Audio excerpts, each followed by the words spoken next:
Have you ever wondered why your du'as go unanswered? Why your salah doesn't bring peace? Why your heart still feels empty even when you're doing everything right?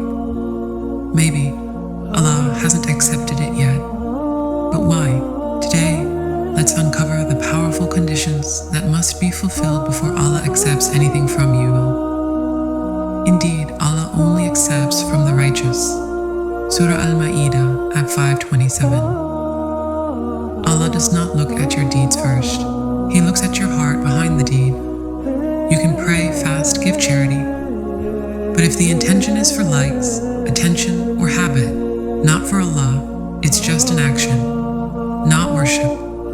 So ask yourself, are you seeking Allah's pleasure or the world's applause? The Prophet once said, Allah is pure and only accepts what is pure. Sahih Muslim. A man raises his hands in dua. He's dusty, tired, and desperate.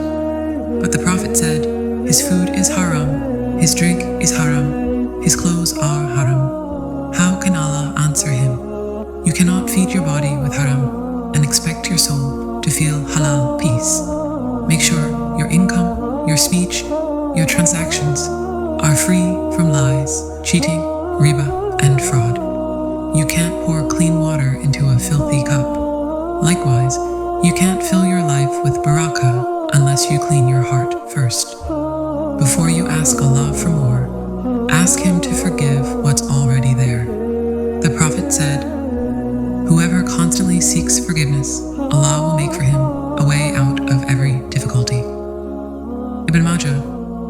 So don't just raise your hands. Lower your head in repentance first.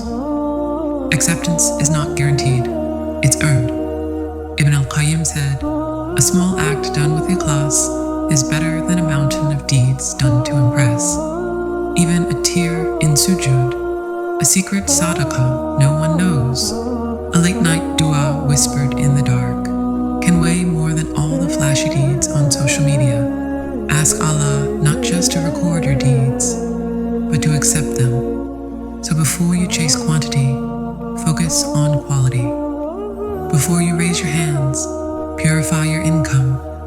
Before you complain Allah hasn't accepted you, ask yourself if you fulfilled what He asked first. Because when Allah accepts you, even your silence becomes worship. Even your struggles become blessings. Make this dua now. Ya Allah, accept for me. Forgive my shortcomings and never turn me away empty-handed. Subscribe and join our journey. Let's build a heart Allah wants to accept, because that's all that really matters.